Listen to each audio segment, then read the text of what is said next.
Céleste Brunkel, bonjour. Bonjour. Je suis vraiment très content de te rencontrer. On va parler bien sûr du film d'Antoine Rimbaud, Une affaire de principe, dans lequel tu partages l'affiche avec Bouli Lanners et Thomas VDB. Ça va? Mais j'aimerais juste revenir un peu sur ton parcours. Tu es toute jeune, hein, je crois que tu as 22 ans. Ouais. Il y a eu à l'origine du mal, la fille de son père. Ouais. La première fois qu'on t'a vu, c'était en 2019, avec Les Éblouis. Ça se passe bien dans ton couvent?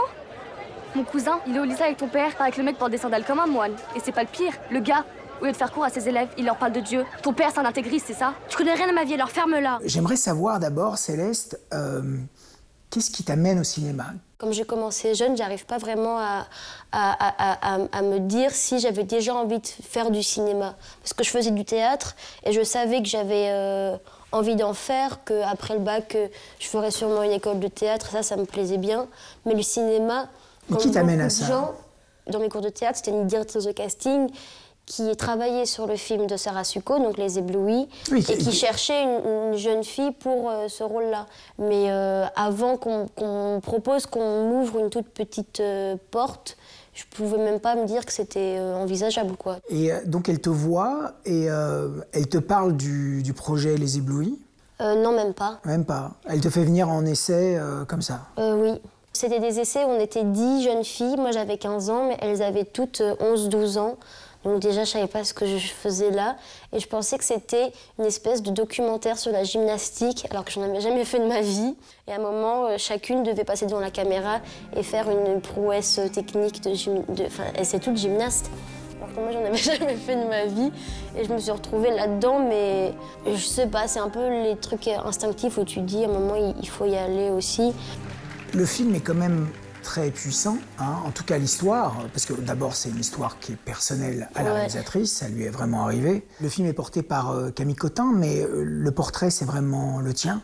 C'est cette jeune fille qui est entre deux âges et qui à un moment donné voit ses parents vraiment décrochés, dévissés. Comment tu as abordé ce personnage? Est-ce que tu as été aidée par la réalisatrice? Déjà Sarah, pour savoir si moi je pourrais incarner ça, on s'est beaucoup vu, on a beaucoup parlé du sujet, mais aussi je pense à un moment donné, elle a essayé de me protéger de ça complètement.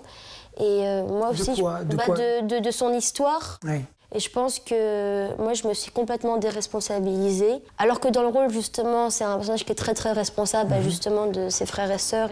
Mais sur le tournage, moi, je faisais l'effet inverse, je pense, pour me protéger aussi. Pourquoi tu manges du papier? C'est Jésus qui me l'a demandé. Non, c'est pas possible. Jésus demande que des choses bonnes pour toi. Tu crois? J'en suis sûre. Je l'ai pris avec beaucoup de joie, et c'était Sarah aussi qui avait déclenché ça, qui voulait que ce soit un tournage, voilà, qui soit dans un truc qui soit collectif et tendre et joyeux. C'est n'importe quoi, il est malade ce type. Oh, attends, tu parles pas comme ça. Non mais c'est complètement débile, jamais j'arrêterai le cirque.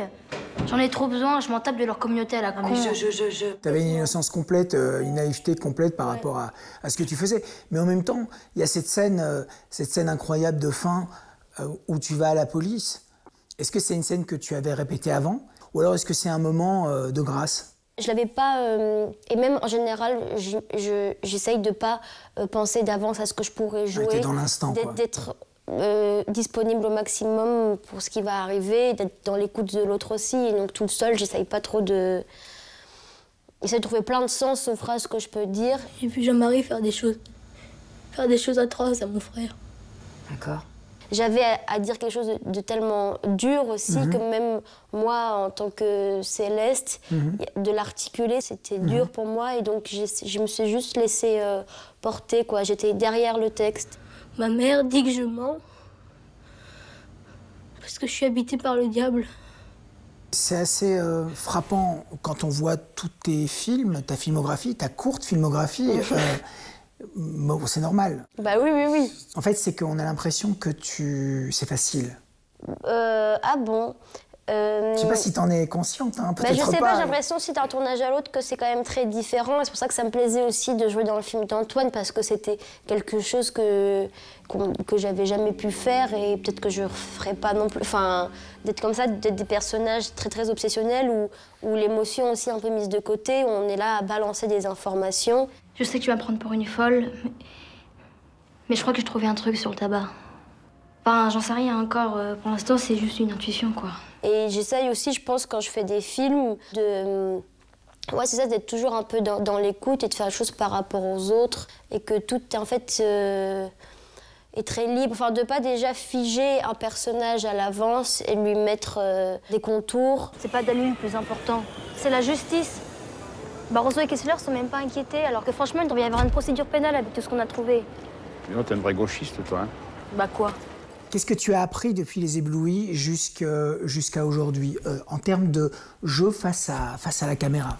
En termes de jeu, j'ai appris à trouver ma place par rapport aux acteurs et par rapport à l'équipe technique, par rapport à la caméra, et que tout ça, c'était des allers-retours et de le prendre un peu comme une danse aussi, et d'arriver à comprendre ce que voulait le metteur en scène et de m'adapter à ça, en rajoutant aussi ce que moi j'avais envie de faire. Enfin, de ne pas être complètement docile et comme une marionnette, mais trouver l'équilibre à chaque fois par rapport à ça.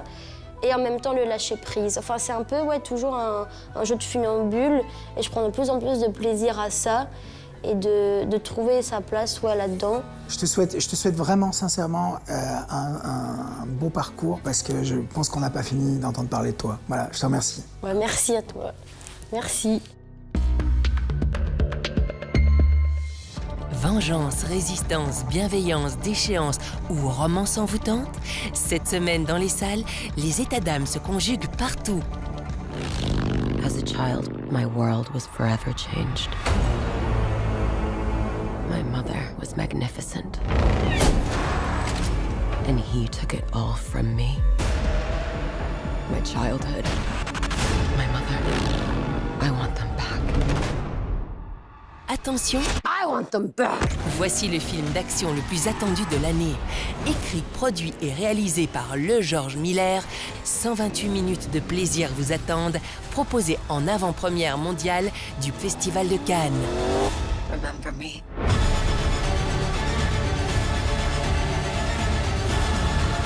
Bienvenue au royaume des Larbins. Bon, je vous présente Eva. Vous lui montrez les règles et le fonctionnement de la maison. Je sais faire mon métier, hein. Je faisais 25 chambres à l'Ibis. Tu viens m'aider, Kim Kardashian. Tu grouilles, j'ai pas que ça à faire. Tu te recoiffes. Ça, c'est attitude Ibis. Ça, c'est attitude palace, c'est classe. Il y en a marre d'être invisible. Il y en a marre qu'on nous exploite. Tu crois que ça sert à quelque chose, tout ça? Tu crois vraiment qu'ils vont faire bouger les choses, là? On n'est rien pour eux. Rebelle comme la capitaine Corinne Maziero, cette comédie sociale s'inspire d'une histoire vraie, celle de femmes de ménage fatiguées d'être invisibilisées par les palaces dans lesquels elles bossent. Pour se faire remarquer, une solution, créer un défilé de mode. En La Pampa, todos los días eran exactamente iguales, salvo los domingos. Los domingos eran el momento más feliz de mi papá. Los artistas son como luciérnagas. Tienen una luz que los hace brillar. ¿Qué le vamos a decir a los críos? ¿Sobre qué? Sobre el cine. Es lo único que le hace ilusión. Ya se me va a ocurrir algo. Era un forajido, un asesino. Y así mi familia me convirtió oficialmente en la contadora de películas. Et si, faute d'argent pour s'acheter un ticket, le cinéma nous était compté? Ce récit interpellant révèle le talent d'une fillette confrontée au handicap de son papa, mineur dans un village du Chili. À ses côtés, Bérénice Bejo et Daniel Brühl. 喝茶，在我们东方又叫做品茶。我们一杯茶可以用3口来喝。一品在静，静指的是环境；二品在味，三品在情，指的是情感。我未婚夫在结婚的推前背叛了我。你好，艾雅。你好啊，小文。这味道好特别。我喜欢这个味道。我也是。 Un peu moins de 10 ans après Timbuktu, qui lui avait valu 7 Césars, le réalisateur Abderrahmane Sissako plonge son héroïne ivoirienne dans l'univers du thé chinois. Une histoire sensuelle et envoûtante qui se savoure en 3 gorgées. Brian, how long have you been with the Rolling Stones? Are you one of the original members? Yes, one of the original members. What were you doing before you joined? Well, just sort of bumming around waiting for something to happen, really. At the age of just 19, Brian formed the Rolling Stones. They were the first of their kind. Il a créé et nommé le groupe. Il a choisi la musique qu'ils allaient jouer. Il leur a trouvé des concerts. C'est Brian Jones. Véritable icône du swinging London, il a marqué les esprits.